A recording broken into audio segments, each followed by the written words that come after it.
Hello everyone, and welcome to another very beautiful and a very instructive chess game of Paul Morphy in the Paul Morphy's chess game series.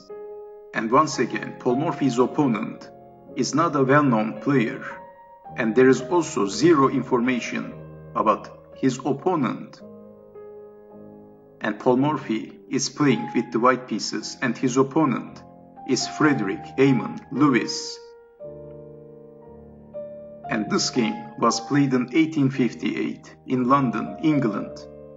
So Paul Morphy starts the game with playing e4, e5, knight to f3, knight to c6, bishop to c4, the Italian opening, bishop to c5, and Paul Morphy is playing the Evans Gambit, b4, but bishop to b6, not capturing the pawn, not accepting the Gambit. And after this move, Paul Morphy castled. Queen to e7, a4, knight takes on b4, and this time Frederic Hyman Lewis captures the pawn. a5, attacking the bishop, bishop to c5, c3, attacking the knight, knight to c6, d4, e takes on d4, c takes on d4, bishop to b4, and Paul Morphy played knight to e5, knight takes knight, d takes on e5, and then queen takes on e5, attacking the rook. But Paul Morphy is not defending the rook, and he played queen to b3, leaving the rook. But Frederic Hyman Lewis played queen to e7, defending on f7. If queen takes on a1, then we have bishop to b2, attacking the queen. Queen takes on a5, and then bishop takes on g7. And it doesn't look good for black. So that's why Frederic Hyman Lewis played queen to e7, but then bishop to b2 by Paul Morphy. And Paul Morphy built this very strong attacking position, and Paul Morphy is attacking with the two bishops to the king side aggressively. And also Paul Morphy created some open files,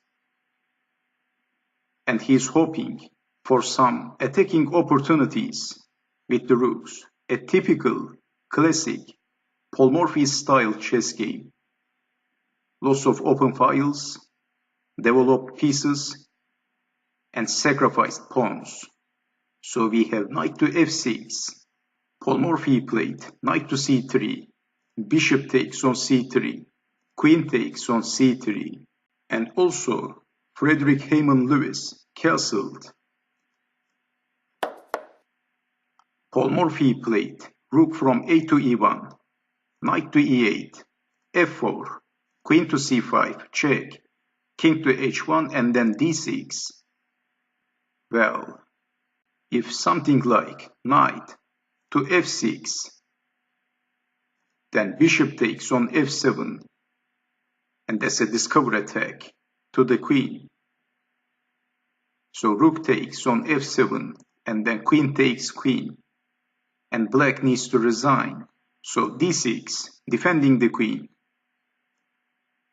And Paul Morphy played f5, knight to f6, rook to f3, rook lift by Paul Morphy, queen to e5, offering to exchange the queens, but Paul Morphy is declining the offer. Queen to d2, so Paul Morphy doesn't have many pawns, so exchanging the queens is not a good idea in this position for white. Queen to e7, rook to g3, lining the rook with the king, but then knight to h5, attacking the rook, and this is the key moment of the game. And can you guess the next move of Paul Morphy? And what would you do in this position? Paul Morphy played a very beautiful move.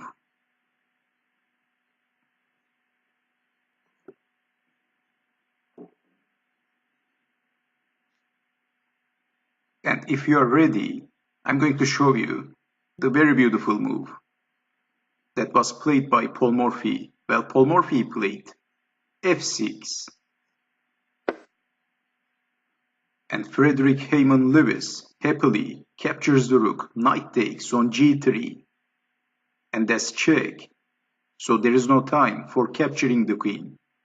And Paul Morphy captures the knight, h takes on g3. Lewis captures the pawn, g takes on f6. But then Paul Morphy played queen to h6, threatening to play bishop takes on f6.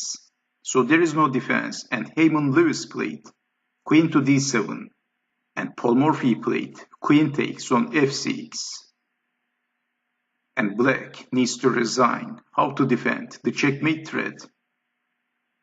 Queen to g7 or queen to h8, how to defend? Well, there is no way, but believe it or not, Frederic Hyman Lewis played a very funny move. He played queen to g4. And maybe in this position, Frederic Hyman Lewis was hoping that Paul Morphy would make a slip or something, but Paul Morphy didn't make any slip. He played queen to h8. Checkmate. And Frederic Hyman Lewis was checkmated at move 28. And what an incredible game by Paul Morphy. A very instructive and a very educational chess game by Paul Morphy from 1858, London.